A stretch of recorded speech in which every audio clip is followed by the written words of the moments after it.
हाँ जी नमस्कार। पिछली वीडियो में अपन ने वैद्युतिक अपघटन के नियम पढ़े थे फैराडे के। अब अपन पढ़ेंगे इस वाली वीडियो में वैद्युतिक अपघटन के उपयोग कहाँ पर हैं। भाई अपन इस वैद्युतिक अपघटन को उपयोग किस किस में लेते हैं या इसके उपयोग से अपन क्या क्या कर सकते हैं।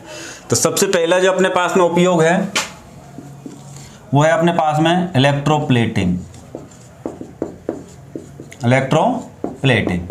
इस इलेक्ट्रोप्लेटिंग बहुत इंपॉर्टेंट टॉपिक है, ध्यान रखना। इलेक्ट्रोप्लेटिंग या इसी को अपन बोलते हैं विद्युत रंजन या फिर इसी को अपन बोलते हैं धातु लेपन।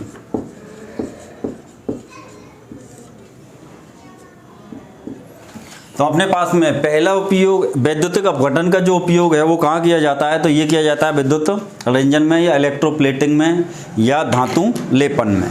तो लेप का मतलब तो अपन सभी समझते हैं कि भाई अपने पास कहीं पे भी लेप करना होता है, जैसे अपन क्रीम का लेप कर लेते हैं मुंह पे, तो मतलब एक वस्तु के ऊपर अपन कोई दूसरी वस्तु की परत चढ़ा रहे हैं, या फिर अपन लीपा पोती घर पे भी कर देते हैं कई बार। तो अपने पास में एक वस्तु के ऊपर दूसरी वस्तु की परत चढ़ाना, लेकिन किस विधि के द्वारा? वैद्युत अपघटन के द्वारा। यदि एक वस्तु के ऊपर दूसरी वस्तु की परत चढ़ाई जाए तो उस प्रक्रिया को बोला जाता है इलेक्ट्रोप्लेटिंग। मतलब परत तो चढ़ेगी लेकिन वो किस विधि से चढ़नी चाहिए? विद्युत अपघटन या वैद्युतिक अपघटन के द्वारा। तो वैद्युतिक अपघटन के द्वारा एक वस्तु के ऊपर किसी दूसरी वस्तु की परत चढ़ाने की जो प्रक्रिया है उसको बोला जाता है इलेक्ट्रोप्लेटिंग।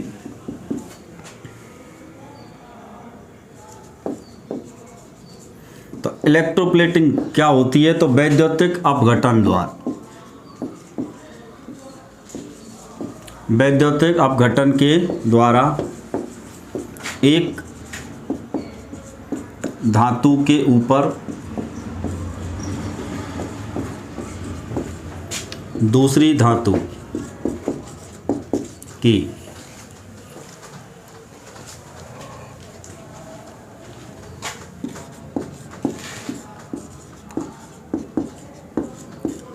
परत चढ़ाने की प्रक्रिया।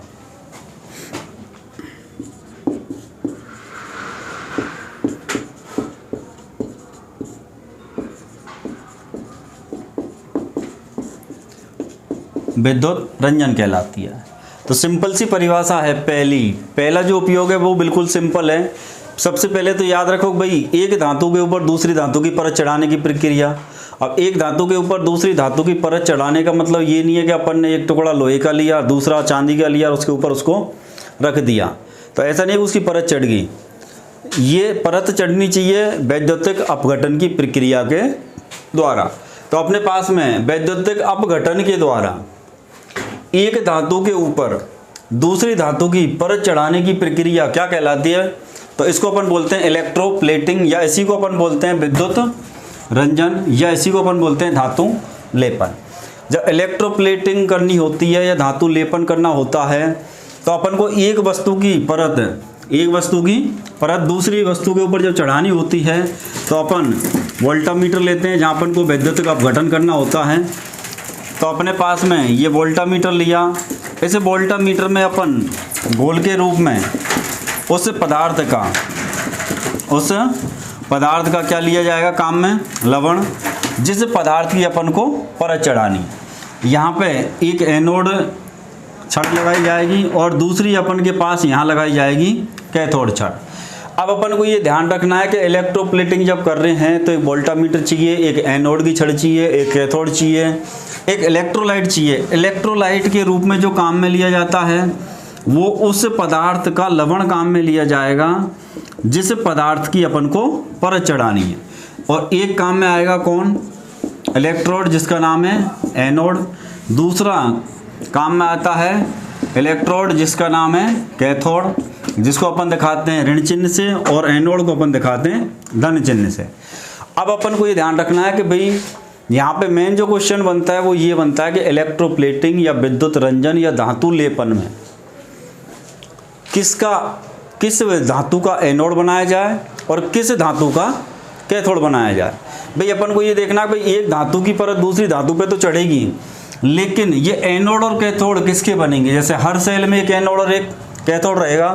सेल अभी अपने पास आने वाले हैं, इसके बाद में प्राइमरी सेल ही आएंगे, तो वहाँ भी एनोड और कैथोड अपन को जानने पड़ेंगे। भाई एनोड किसका बना हुआ है, डेनियल सेल में या वोल्टिक में, लेक्लांची में। तो हर सेल में एक एनोड और कैथोड होगा। वहाँ पे भी वैद्युतिक अपघटन है, यहाँ पे एक वैद्युतिक अपघटन है, तो यहाँ भी एक एनोड एक कैथोड, वोल्टामीटर है, इलेक्ट्रोलाइट है। अब ये देखना है कि अपन को एनोड किस धातु का और कैथोड किस धातु का। तो अपने पास सिंपल सा याद रखना, धनी चढ़ता है ऋणी पर।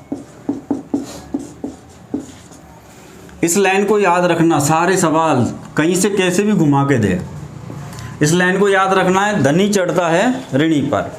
भाई कहते हैं ना, भाई मान लो कोई आदमी एक धनवान है और एक आदमी ऋणी है। धनवान से ऋणी ने अपना ऋण ले रखा है, कर्जा ले रखा है, तो वो जो धनवान आदमी है वो ऋणी के ऊपर कहते हैं ना भाई हमारी छाती पे या चढ़ा, तो धनवान जो आदमी है वो ऋणी पर चढ़ेगा। तो हमेशा यही सिद्धांत काम करेगा, धनी चढ़ता है ऋणी के ऊपर।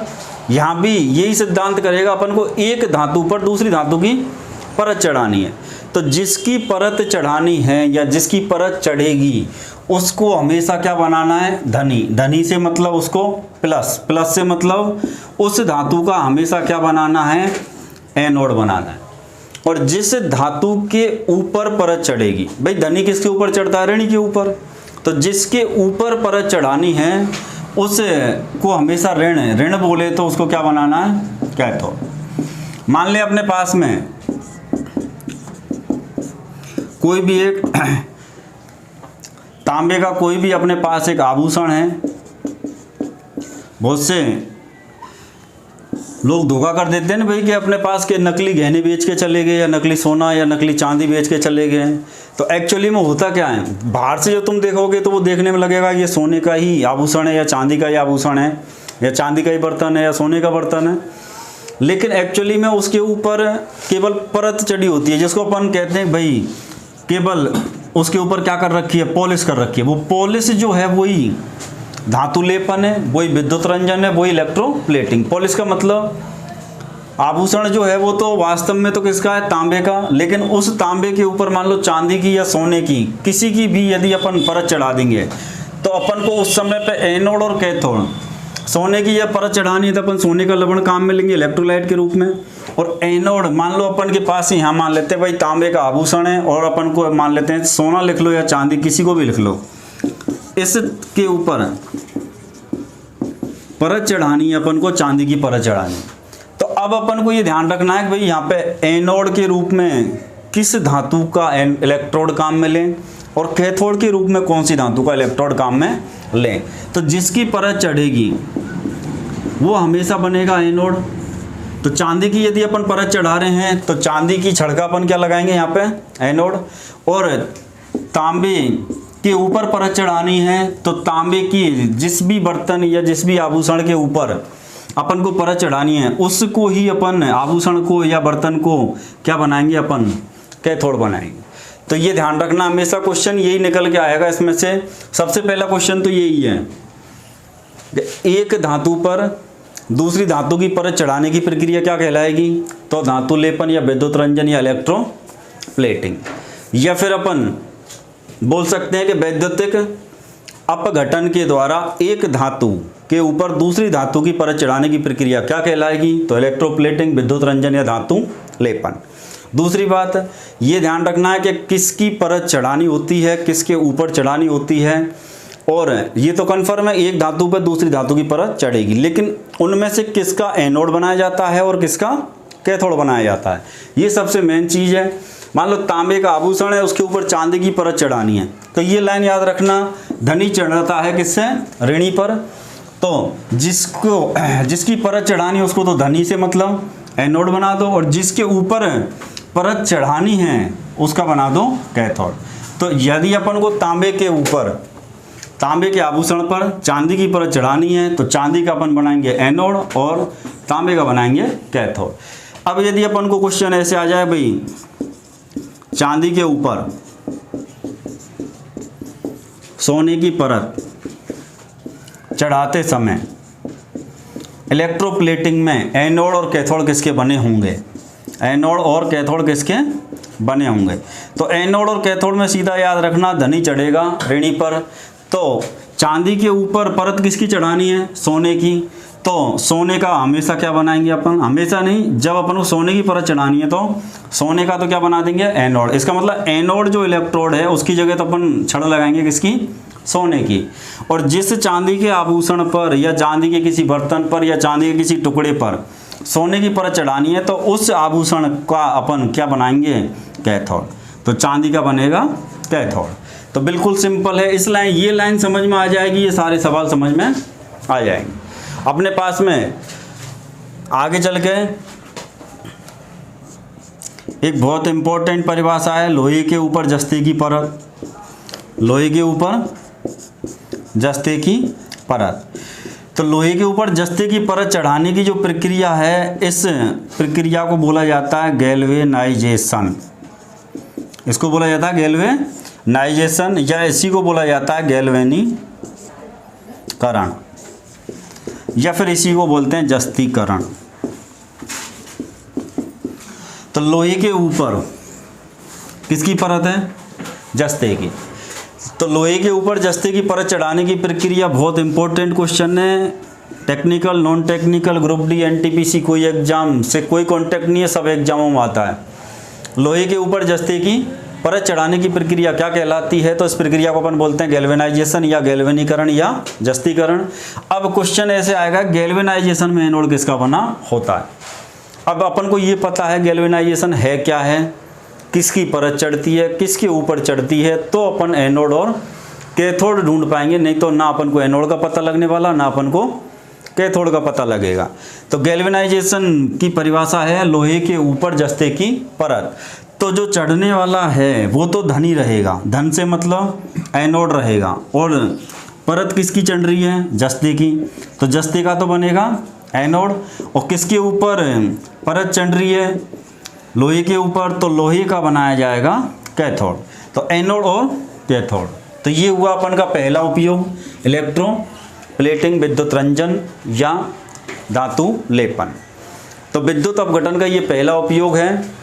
एक धातु के वैद्युतिक अपघटन के द्वारा एक धातु पर दूसरे धातु की परत चढ़ाने की प्रक्रिया ये कहलाती है इलेक्ट्रोप्लेटिंग।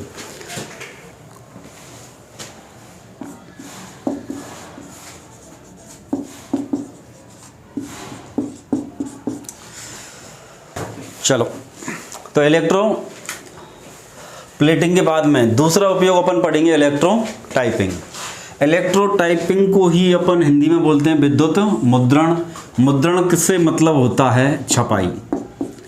अब छपाई किस चीज़ की है तो ये ध्यान रखना, कई तरीके की छपाई होती है। तो ये जो छपाई है अपने पास कागज़ के ऊपर, कागज़ के ऊपर जो लिखने का काम है वो छपाई है। लेकिन ये छपाई किसके द्वारा? इलेक्ट्रोप्लेटिंग के द्वारा है। तो सॉरी, इलेक्ट्रोटाइपिंग के द्वारा।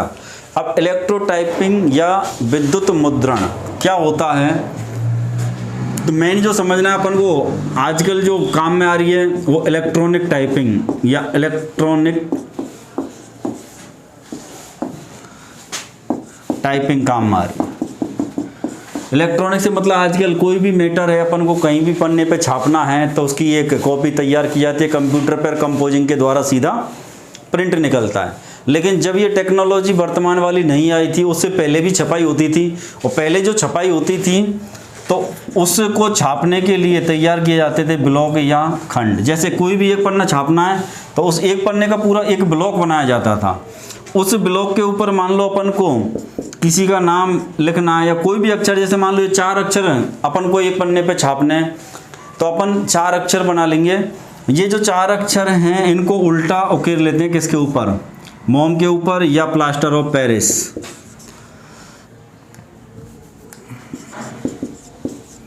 जिसको अपन बोलते हैं पीओपी। तो प्लास्टर ऑफ पेरिस या मोम के ऊपर।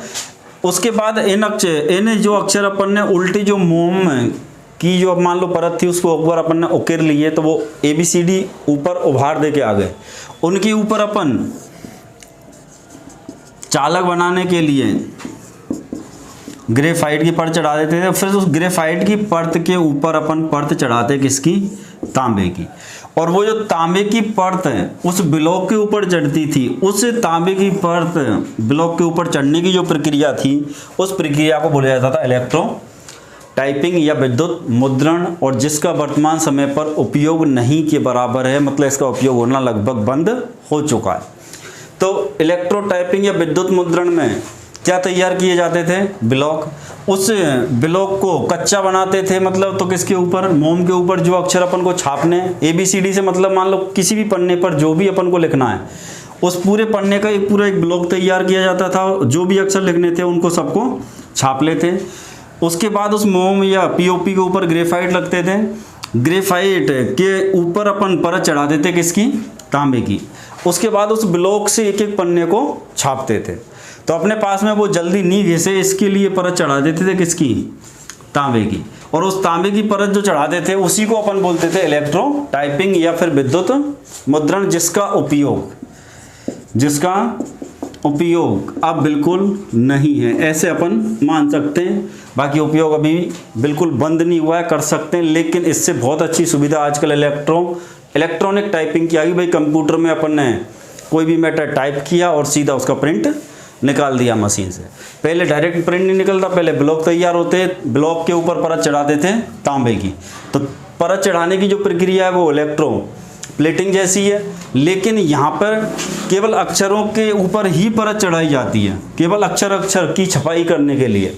तो केवल अक्षर के ऊपर जो परत चढ़ाई जाती है तांबे की, और उसी को बोला जाता है इलेक्ट्रो टाइपिंग, जिसका उपयोग अब बिल्कुल नहीं रहा, बहुत ही कम है अपने पास। इसके बाद अपने पास जो उपयोग है वो है अपन का धातु के शोधन में। शोधन से मतलब शुद्धिकरण, उसमें से अशुद्धियों को निकालने के लिए।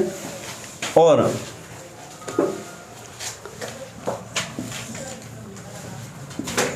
अगला जो उपयोग किया जाता है विद्युत अपघटन का, वो किया जाता है धातु के शोधन, या इसको अपन बोल सकते हैं मेटल प्यूरिफिकेशन। तो अपने पास में मेटल प्यूरिफिकेशन धातु शोधन, इसका मतलब अपने पास में कोई धातु है, कोई भी धातु है, लेकिन ये शुद्ध नहीं है। ये धातु अपन के पास में किस अवस्था में है, अशुद्ध अवस्था में है। और इस अशुद्ध धातु को अपन को क्या करना है, शुद्ध धातु के रूप में प्राप्त करना है। मतलब इसके अंदर क्या मिली हुई है, अशुद्धि मिली हुई है। तो अपन के पास में वही इलेक्ट्रोप्लेटिंग की प्रक्रिया वैद्युतिक अपघटन ही है। वहाँ पे भी वही एक वोल्टामीटर का, चीनी मिट्टी, सेरामिक, हार्ड रबर का बना हुआ एक पूरा टैंक हो सकता है ये, या पूरी एक टंकी टाइप में हो सकती है। इसके अंदर जिस पदार्थ को अलग कर रहे हैं उसी का क्या भरा जाएगा, लवण। हर जगह जहाँ भी विद्युत अपघटन होता है वहाँ पे एक एनोड और एक कैथोड दोनों लगेंगे। अपने पास में मेन चीज़ जो समझने की है वो यही है कि भाई कौन सी प्रक्रिया में एनोड किसका बनाया जाएगा और कैथोड किसका बनाया जाएगा। एनोड किसका बनेगा और कैथोड किसका बनेगा। तो अब अपन को धातु शोधन में यदि अपन लें तो धातु शोधन में अपन को ये फिक्स है कि भाई वैद्युतिक धातु शोधन होता क्या है। तो वैद्युतिक अपघटन द्वारा, वैद्युतिक अपघटन द्वारा धातु की अशुद्धियों को दूर करना, धातु की अशुद्धियों को दूर करना, इसको अपन बोलते हैं धातु शोधन। लेकिन किस विधि से, तो वो है अपन के वैद्युतिक अपघटन के द्वारा। तो अपघटन जब करेंगे तो वही अपन को एक इलेक्ट्रोलाइट चाहिएगा, एक वोल्टामीटर चाहिएगा। पूरा ये पात्र जो है इसका नाम है वोल्टामीटर। इसके अंदर जो लवण भरेंगे वो इलेक्ट्रोलाइट है। एक अपने पास एनोड होगा, एक अपने पास कैथोड होगा। उसके बाद में अपन के पास में डीसी धारा की सप्लाई होगी। लेकिन अब समस्या ये है कि भाई अपन को एनोड किसका बनाए, अपन शुद्ध धातु का एनोड बनाएं या फिर अशुद्ध धातु का एनोड बनाएं, या शुद्ध धातु का कैथोड बनाएं या शुद्ध धातु का एनोड बनाएं, किसको किसके रूप में काम में लें। तो ये ध्यान रखना हमेशा। अब अपने के पास में अशुद्ध जो धातु है, अशुद्ध धातु को अपन किसके रूप में काम में लेंगे, एनोड के रूप में, और शुद्ध धातु का अपन क्या बनाएंगे, कैथोड। वैद्युतिक अपघटन जब होगा तो इस अशुद्ध धातु के एनोड से धातु हटती जाएगी और वो कहाँ जमा होती जाएगी, शुद्ध धातु की छड़ के ऊपर। तो अशुद्धियाँ अपने पास में अलग हो जाएंगी और शुद्ध धातु अपन की कहाँ मिल जाएगी, कैथोड पर। तो क्वेश्चन अपने पास धातु शोधन में एनोड किसका बनेगा, तो एनोड जो बनेगा वो अशुद्ध धातु का बनेगा, एनोड अशुद्ध धातु का। और कैथोड जो बनेगा, कैथोड इलेक्ट्रोड के रूप में जो काम में ली जाएगी वो शुद्ध धातु। मान लो अपन को तांबे की अशुद्धि दूर करनी है तो शुद्ध तांबे का तो क्या बनेगा, कैथोड बनेगा। और जो अशुद्धि मिला हुआ तांबा है जिसमें से अपन को शुद्ध तांबा बाहर निकालना है, उस अशुद्धि वाले तांबे का क्या बना दिया जाएगा, एनोड। और शुद्ध तांबे की छड़ का क्या बना दिया जाएगा, कैथोड। तो धातु शोधन में एनोड हमेशा अशुद्ध धातु का बनेगा और कैथोड हमेशा शुद्ध धातु का बनेगा। बिल्कुल इससे मिलती जुलती दूसरी प्रक्रिया है, उसमें भी कहीं सोचने की ज़रूरत नहीं है। जैसा ये है, नाम भी ऐसा ही है और काम भी ऐसा ही है। यहाँ अपने पास में धातु शोधन है, मतलब धातु का शुद्धिकरण है।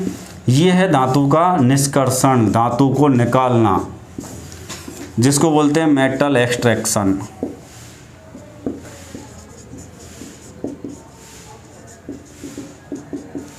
Metal extraction. अब अपने पास में नाम सुना होगा भाई, एक अयस्क होता है और अयस्क में से धातु को, या अपन लिख सकते हैं शुद्ध धातु। अयस्क है, उसमें अशुद्धियाँ भी मिली हुई हैं। तो अयस्क में से शुद्ध धातु को अलग करने की जो प्रक्रिया है, शुद्ध धातु को अलग करने की प्रक्रिया, ये कहलाती है अपन की धातु निष्कर्षण या मेटल एक्सट्रैक्शन। तो धातु हुआ एक तो शोधन और एक धातु निष्कर्षण, दोनों प्रक्रिया एक जैसी है। दोनों में अंतर केवल और केवल क्या है, धातु शोधन में तो अपने पास धातु तो है लेकिन उसमें कोई अशुद्धि मिल गई है। जैसे अपन के पास मान लो, अपने पास अपन ले लेते हैं भाई एक पीतल का, एक कोई भी अपने पास एक छड़ है, किसकी, पीतल की। अब पीतल के अंदर कौन कौन मिले हुए हैं, तांबा और जस्ता। इन दोनों को मिलाकर के कौन बना, पीतल बना। लेकिन अब जो पीतल का बर्तन है या पीतल की जो छड़ है वो अपन को काम में नहीं लेनी है या वो उपयोग के लायक नहीं रही। अपन चाह रहे हैं कि भाई उस पीतल में से तांबा अपन का बाहर आ जाए। जस्ते की कोई ज़रूरत नहीं, अपन को तांबे को बाहर निकालना है तो उसको अपन कहेंगे धातु शोधन या धातु का शुद्धिकरण या मेटल प्यूरिफिकेशन। तो उस समय अपन जो अशुद्धि मिली हुई वस्तु है, पीतल है, तो पीतल का तो अपन क्या बना देंगे, एनोड। और अपन को तांबा बाहर निकालना है, तांबा बाहर निकालना है तो तांबे का कैथोड बना दो। और यदि जस्ते को बाहर निकालना है तो जस्ते का कैथोड बना दो। जिसका तुम कैथोड बनाओगे वही धातु उसमें से निकल के बाहर आ जाएगी। तो पीतल में यदि अपन ने तांबे का कैथोड बना दिया तो इस पीतल से तांबा बाहर आ जाएगा। मान लो अपन ने तांबे का कैथोड नहीं बनाया, जस्ते का बना दिया, तो पीतल में से जस्ता बाहर आ जाएगा। लेकिन यहाँ थोड़ा सा अंतर है कि यहाँ अशुद्ध धातु नहीं है, यहाँ तो जो मिट्टी से, ज़मीन से या खानों से निकलने वाला जो अयस्क है वो सीधा अयस्क है। अयस्क में से शुद्ध धातु को अलग करना है। अयस्क है जैसे अपने पास में कॉपर का रस, अयस्क कॉपर पाइराइट रहेगा अपने पास में। लोहे की अयस्क है, हेमेटाइट है अपने पास, मैग्नेटाइट है अपने पास। तो यहाँ पे जो अंतर है वो थोड़ा सा यही है कि अपने पास में अयस्क में से अलग करना है, यहाँ पे अयस्क में से अलग करना है।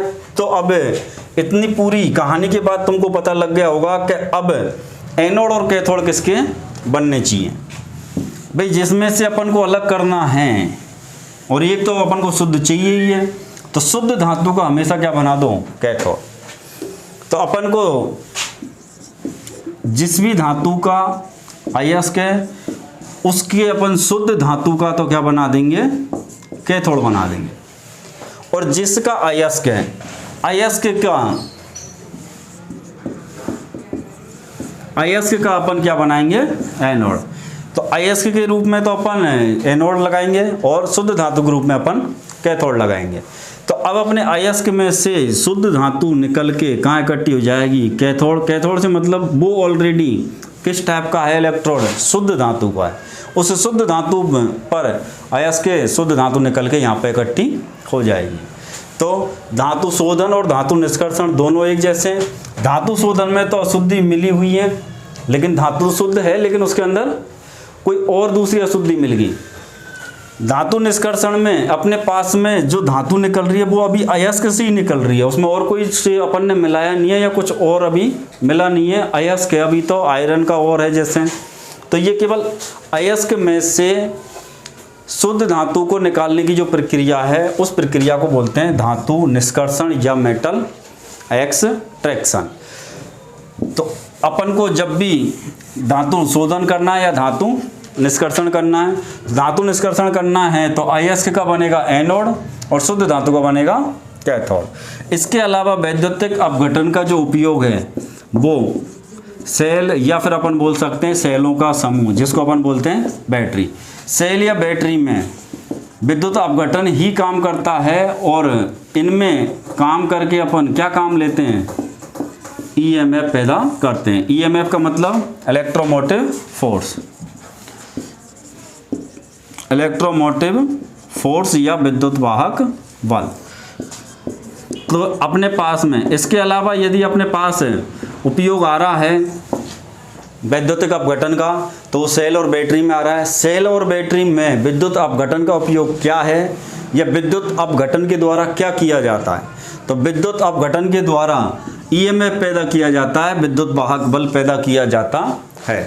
तो विद्युत अपघटन का पांचवा उपयोग उधर हो गया। अब अपने पास बचा एक छठा उपयोग जिसमें अपन बोलते हैं इलेक्ट्रोलाइटिक कैपेसिटर। जहाँ अपने पास कैपेसिटर का एक अलग से टॉपिक है पूरा, वहाँ कई पेपर माइका कैपेसिटर, ऐसे ही अपने पास एक कैपेसिटर आएगा जिसका नाम है इलेक्ट्रोलाइटिक कैपेसिटर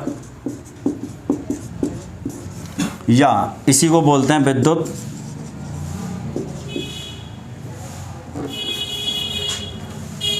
अपघट्य संधारित्र।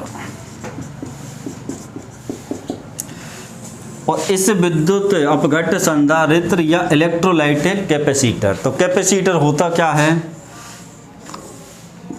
कैपेसिटर जिसको अपन देसी भाषा में अपन कंडेंसर बोलते हैं और वो इसकी किताबी भाषा भी है कंडेंसर।